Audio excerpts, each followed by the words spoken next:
I want us to talk about your most recent project. I mean, even though we go way back, twin, we go back. And I don't even know how far back, but way back. You know, I've had the pleasure of watching you put out this music where I see you tape one day, then next day the video's out. Yep, exactly. And you have a lot of artists who are spending a lot of money on this stuff. Yeah. But I don't understand. It's like your turnaround is freaking amazing. It is. I like, you know, I've always just felt like in the beginning of my days, even such as with the recording and stuff like that, I never was the type to like to wait. And I felt like people always want you to need them for something. So I always wanted to take the initiative of getting these things done myself. So I started with engineering. You know, I wanted to be able to record myself. And then, you know, I wanted videos. So I'm like, you know, I got to do this too. So how many mixtapes do you have out there? I just put out mixtape number 79. And how long? So when you first started with these mixtapes, they all didn't have videos to them. Is that correct? It was just audio in the very beginning? Just audio in the very beginning. And then when did you float to like incorporating video and really getting good at doing that? 2004, titled Locked and Loaded. Back then, I didn't have any like visuals to my stuff. I was starting to become a TV personality. So now they were able to see me, but they weren't really putting it together that this Wally Sparks on the TV and that Wally Sparks is the same one. You know? So after I started doing the TV show and stuff, that's when I started putting together like visuals. And now they're like, oh, wow, that's the same dude. You know what I mean? Jeez. So it was like 2000, I'd say around 2000, like 8, 9-ish, when I started putting out visuals. And you know, we have a lot of kids that are trying to get into music, right? Yep. And they want, I know a lot of them would love to be able to go think about the plot, the skit, and then organize it, videotape it, and then put it out. Exactly. What kind of words to the wise do you have for these young kids? I would always tell these young kids to indulge in these type of programs like we're at right now. We're at the Somerville Media Center. You want to get involved with your media centers. We have access to the cameras and stuff like that, and you can also get some tutelage on how to learn how to use this stuff for your own self, you know. And I would also say to invest in yourself. So if you want to rhyme, you know, don't just wait till your homeboy is free to record you. You know, invest a little money into a computer, a nice little program. Not everyone's going to be able to start with Pro Tools. It's an expensive program, you know. But there's plenty of free programs out there. Self-teach yourself, and never let anyone tell you that you can't do it.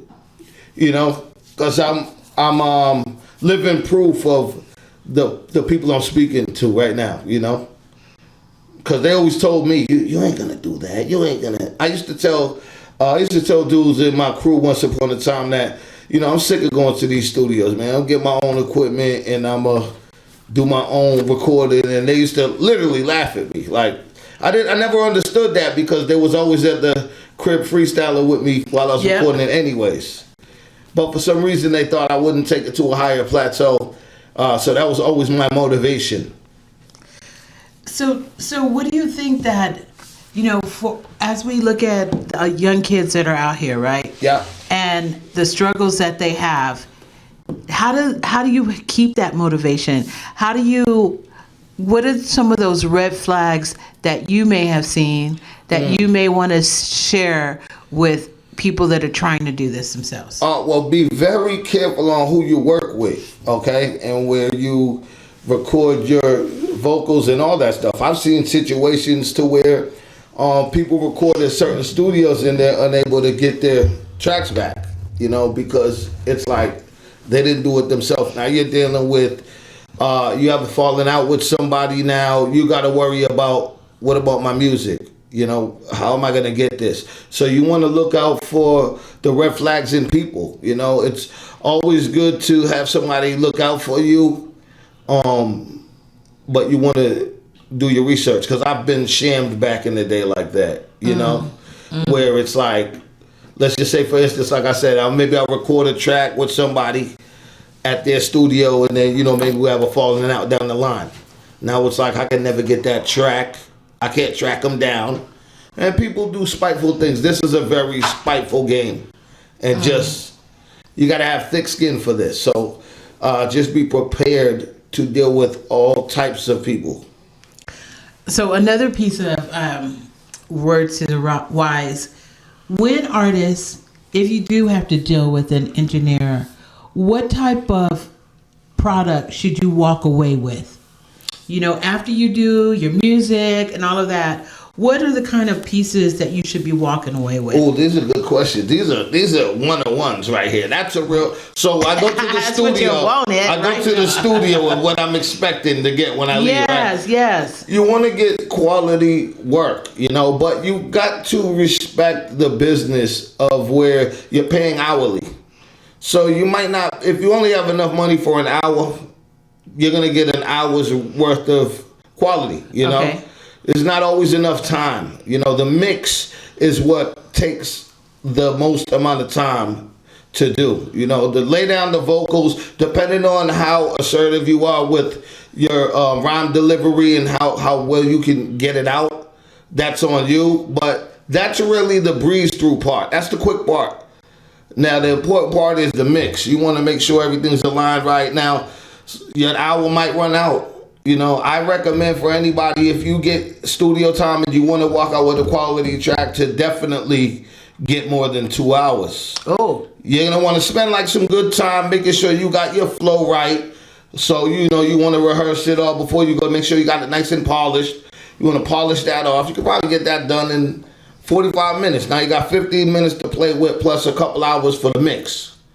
You want that, you know, because otherwise, you know, you're going to try and get your bang for the buck, bang out your verse and get a quick mix. You're going to leave with exactly that, a quick mix. Okay, okay. Now, go ahead. Now they're complaining to someone like me, or, oh, I went to them, he didn't give me a good mix. You know what I mean? Now it's like, it's the engineer's fault, but it's not. This is a business. So you want that product, you got to pay for it accordingly. Well, I'm glad you said that it's not the engineer's fault. No. You know, you get what you pay for, and if you want something quality, you need to make sure you invest in providing the engineer with time. That's why I recommend, you know, everyone invest in themselves. Now, I used to say this one thing. You don't want to race against the clock. You know what I mean? You spend time putting your bars together, writing it down, you know, solid time. You don't want to race against the clock, you know. So also, when a person leaves, one of those products, should it include like music that is instrumental, a track that's just instrumental, a track with verses, and a clean version? Are those things that you have to enter in the agreement with the engineer before you start? No, they're just usually just straight basic to it. Record your joint. You tell them to send you the MP3 after. Usually, if you want to get like a clean version, they might, you know, it's going to take a little more time. So, okay. And then what about the instrumental version? Well, most likely you probably sent them the instrumental. You know what I mean? So you probably already have it. You know, the most important thing is to get the track. Okay. You know, and if you want to be super specific with the track, people will get what they call the stems. Okay. With it. So that's basically like every single vocal. Okay. You know what I mean? Oh, okay then. It's just like what we call when we're in the studio, we can get each camera take. Exactly. Exactly. Okay then. Yeah. Okay. So those are the stems. So I want camera 1, 2, and 3. Okay. Stems. Now, what about when you bring in additional people to be part of a song? You know, you invite people. How does that work out when you're at the studio, especially for our young people? In the studio session, like you bring in, you got your little entourage with you. Yeah. See, I dealt with this because at one point in time I was doing the studio time for people, letting them come into where I was located, and after a while it got annoying to me. You know, that's where I started to begin to understand the phrase that says all money's not good money. You know what I mean? Yeah. Because sometimes you got people coming in expecting more, and then what you said is, I used to deal with this too, and it was really annoying. So if you're doing a track with somebody, cool. Bring them with you. Sometimes you need a ride. Sometimes they're riding with somebody who's giving. That's cool. Right. But it often ends up being entourages. Okay. Now, this becomes a problem for a lot of engineers too, because now the time you're supposed to be doing your business now, there's about an hour there lagging. You probably could have got more done without the entourage, because a lot of times they tend to interfere. Oh. They might light something up when you never, now, don't smoke in here. Like, there's a whole lot of interruptions. Okay. At times, I'm not going to put it on everyone's entourage, but I'd rather it straight. I used to tell people, look, don't bring all these extra heads. You know what I mean? Mm-hmm. Just don't do it. If they're not on the track, let's respectfully. Right. I was doing this at my parents' house too, so. Okay. Yeah. It's like, don't, come on. Would you bring me to they don't even bring me to their parents' house, period. But I know if it was turned around and I had showed up at certain people's houses with my entourage, I'd never hear the end of it. So they never heard the end of it. Okay. So, before we started the show today, we played the music from your most recent album.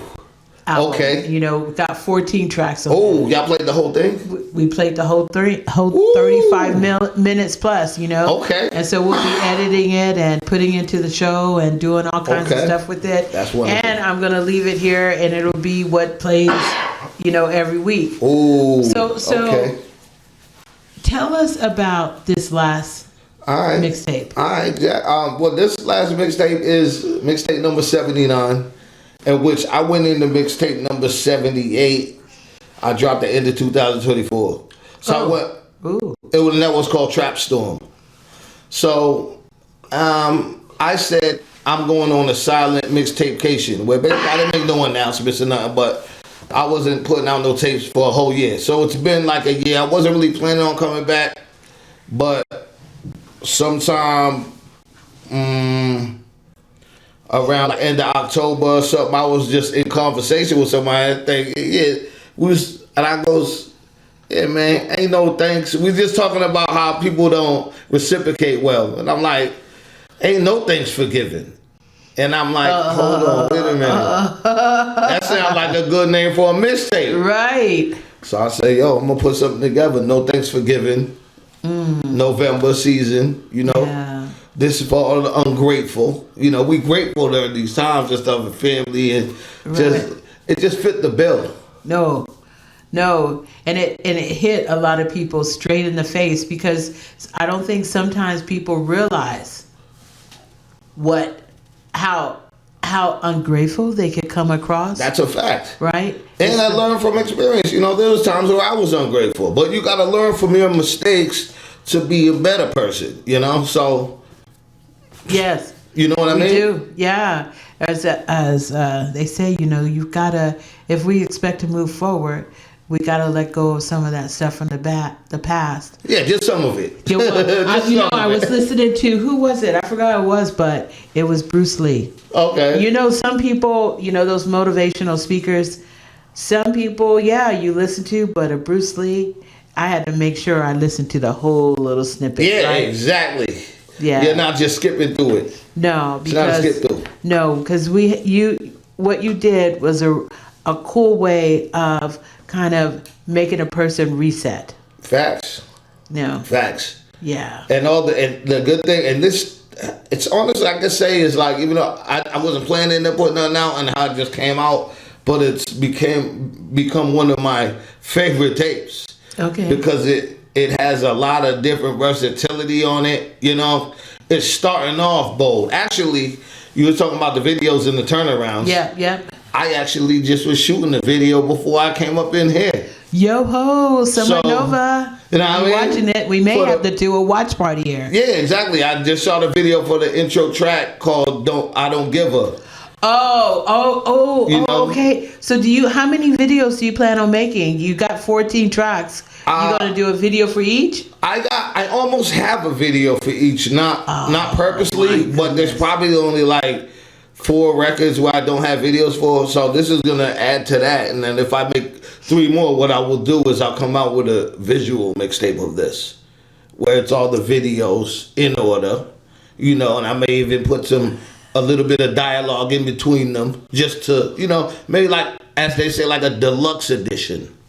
Man, you know, I am so looking forward to whatever opportunity you create where you provide lessons. Yeah. This.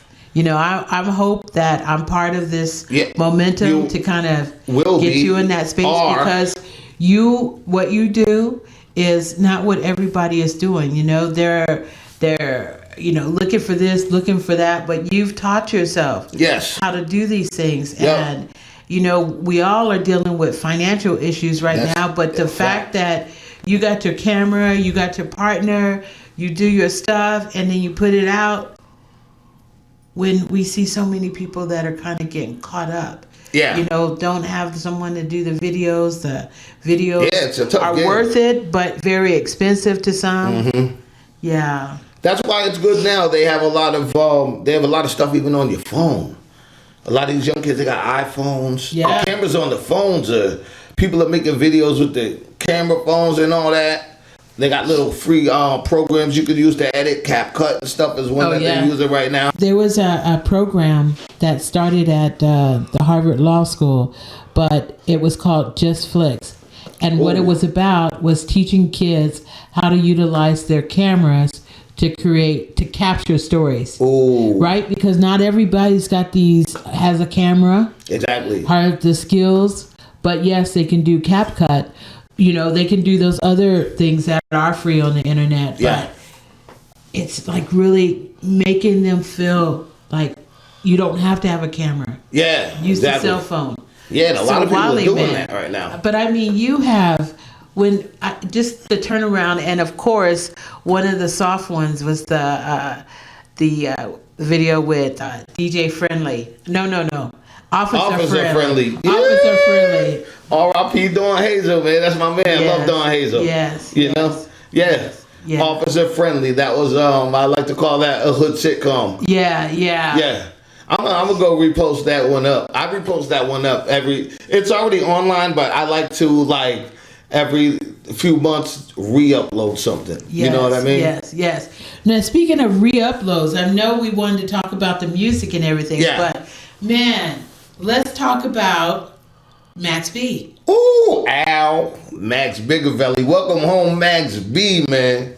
Yes. And you know, everybody has been wanting to capture him, take a time to sit down and meet with him. But you've already done that. And it was a while ago, but still. It was. You know, how does that feel, you know, knowing you did it then, and here you are now with this footage? Oh, I love it, because even, you know, back them days, I can't recall seeing too many local interviewers have him on their show. So when I did it, I was ecstatic already. That same night, I was performing on the same bill as him. I was opening up for Max B that night. And then I was also backstage with, big shout out to Frankie Blanco, my partner from Ear to the Streets. We was backstage already, and you know, it just came together, and I was very grateful for that, because he just welcomed it. You know, he welcomed it. Big shout out to Max B for welcoming the interview, and big shout out to Leeds Entertainment. Leeds put that show on. Leeds Entertainment, my goodness, who are they? But you know what? I want to stay with the interview though, because of what did you learn from that interview that when you think about it today, you're like, yes, I got it. I love that I got that, because back in them days, I was a lot. I was always good at doing what I do, but I was a lot younger then. So I'm very happy to look at such young version of myself, and just now I've matured in my interviewing style.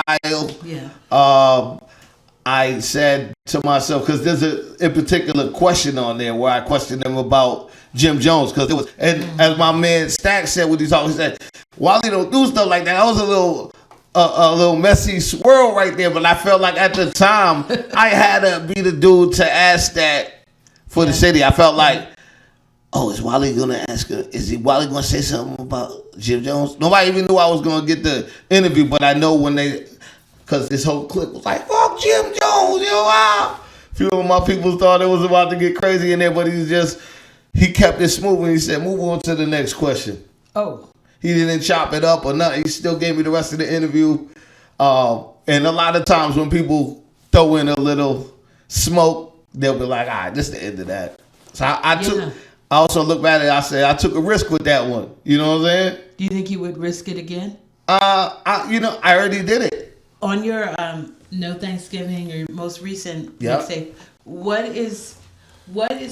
which song is that song that you feel like maybe could serve as an anthem? Well, I feel like I did a great job with the beginning intro shot. I don't give a, because there's no Thanksgiving. It's like, I don't give a, yeah, it's just basically talking all that grimy is. So I feel like it introduces the project perfectly. That's the one I just shot a video for. Okay. So I don't give a, I think introduces it really well, but I have a lot of different varieties of songs. If your partner is in the industry and the other one's not in the industry? Yeah, or if you're both in it. Oh, if you're both in it? Yeah. Yeah. Yeah. We're going to have to do like industry relationships in like February or something. Ill topic. We got to do a good topic on this one. Yeah, we should, because it's definitely working out there for some. Yeah. And I think that since we're going to be doing this show every second Sunday of the month. Yep. It's going to start out. I think there are a lot of topics that we can start bringing guests in to talk about, you know? Yeah. Yeah. Industry relationships. That's a fact. Is that our February show? Valentine's month? It sounds like it should be. No Val up in here? No, no Val for times, know what I mean? No, you know what I mean? Yeah. That sounds like a good February joint. That does. And maybe we can find some individuals that want to share some stories about how you express love, you know? Or a couple that's both in it. Yeah, you know? A couple that like I'm trying to think of any individuals I know that's like in this music thing together that's a couple. Oh, that's in Boston or in let's not even go Love in Boston. Let's go Massachusetts. Love and Hip Hop Mass. Who we put in it?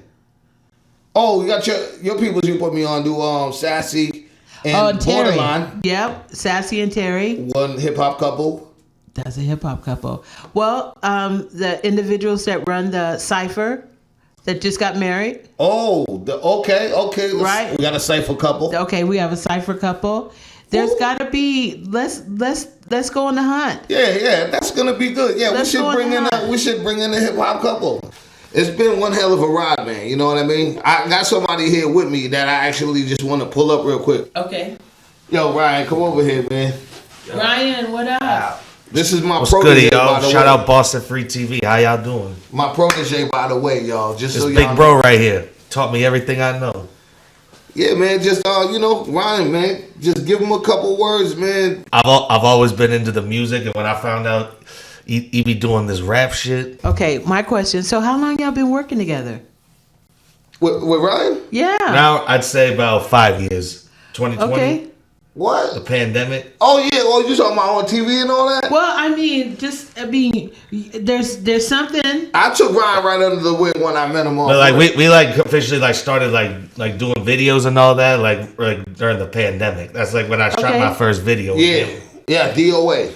Okay. That was the first time I had him. Yeah, off of King Cambridge. Okay. Yeah. And, that's the first time I had him in the video, and I told him, because when I roll with people, I like to have everybody involved. That's team, that's family. You know what I mean? So it's like you've seen Stacks. He's part of the squad. Mm-hmm. Oh yeah, shout out squad. Stacks for real. Shout out Stacks. My man Kevin, that's my bro. That squad. And What's in Kev's bag, y'all? I always want to make sure everybody plays a part. They don't necessarily come in wanting to do anything, but I want to make sure that, look, listen, Ryan here, he was by my side the whole time, so I wanted to show him everything I do. So, you know, I was teaching him how to be a host and other things. Okay. You know, my man Stacks, he does his interviews. I wanted to be able to incorporate him. And I have a segment that's a exclusive segment I brought my man Kevin to. He's a collector. So where he comes on my show, we do a segment called What's in Kev's Bag. Oh, okay. They bring a couple pieces of memorabilia in. Oh, okay. We'll talk about that on Cambridge Gucci Live. Okay, then. Okay. Oh, when you talk about Stacks, I'm sorry. I was just thinking about the food that we're hoping to do some kind of special things here with. It's gonna happen. Yeah, you know, that's right. That's right. Outside barbecue. Oh, God dang it. Stop playing with me. What if I could get some Big Red soda up here. Oh. Facts. Dang. Okay. So nice little steak tips. Oh. Yeah. Think got we some just people flipped in mind. over there real quick, didn't we, to that foodie thing? Yeah, I'm getting hungry. So then you had this opportunity to start working with Wally. Did you know about Wally beforehand? No. No, huh? It all started at Dave and Buster's in that dish game for L, bro. Dish game. What is Dave and Buster's? It's like a good time. Remember good times? I remember good times. Yeah, it's like a good times, but more like modern. Okay, and so there was one in Cambridge? Woburn. I'm from. That's my hometown. Oh, Woburn. Okay then. Okay, I get that. Okay, so then that's where y'all met? Mm-hmm. Facts. Yeah. Yep. Did y'all just go to Erica? Yes. Okay. That was an amazing show. That's my favorite one yet. Sum it up. Just amazing. She had the live band and everything. It was beautiful. Yeah, amazing. That's one I've seen. But really? Yeah, my favorite. Out of rap concerts and all that. Wow. That you've gone to. Yeah. Yes. Wow. Okay. Very favorite. Okay.